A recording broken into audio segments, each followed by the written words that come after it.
मैं श्री कृष्ण हूं और अब मैं तुम्हें वह सत्य दिखाने आया हूं जिससे तुम अब तक नजरें चुराते रहे हो। तुम सोचते हो कि सब कुछ सह लेना ही शांति है, पर सच यह है कि हर बार सहने से आत्मा पर एक और घाव बन जाता है। ये घाव दिखते नहीं, पर समय के साथ तुम्हारी मुस्कान खोखली कर देते हैं।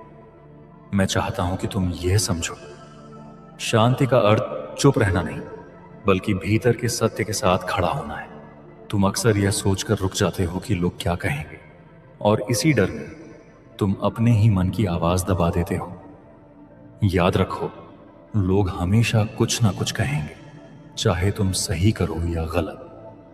पर जो व्यक्ति अपने निर्णय दूसरों की सोच पर छोड़ देता है, वह स्वयं को धीरे धीरे खो देता है। अब समय है कि तुम अपने मन की सुनो, क्योंकि वही तुम्हें सही दिशा दिखाएगा। मैं देख रहा हूं कि तुम बार बार खुद को साबित करने में थक चुके हो।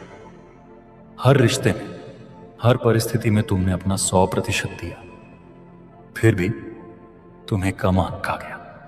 इसका अर्थ यह नहीं कि तुम कमजोर हो, बल्कि इसका अर्थ यह है कि तुमने गलत जगह अपनी शक्ति खर्च की। हर जगह अपनी ऊर्जा देना समझदारी नहीं होती।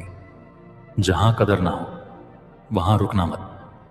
तुम्हारे जीवन में जो खालीपन है, वह किसी और के आने से नहीं भरेगा।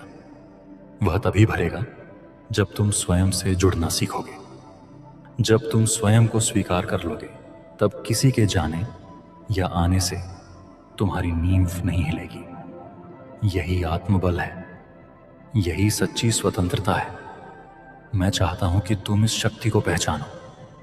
अब मैं तुम्हें यह भी बता दूं, आने वाला समय तुम्हें चुनौतियां देगा, पर वही समय तुम्हें मजबूत भी बनाएगा।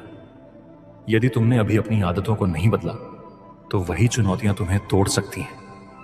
पर यदि तुम जाग गए, तो वही परिस्थितियां तुम्हें ऊंचाई पर पहुंचा देंगी। चुनाव तुम्हारे हाथ में है।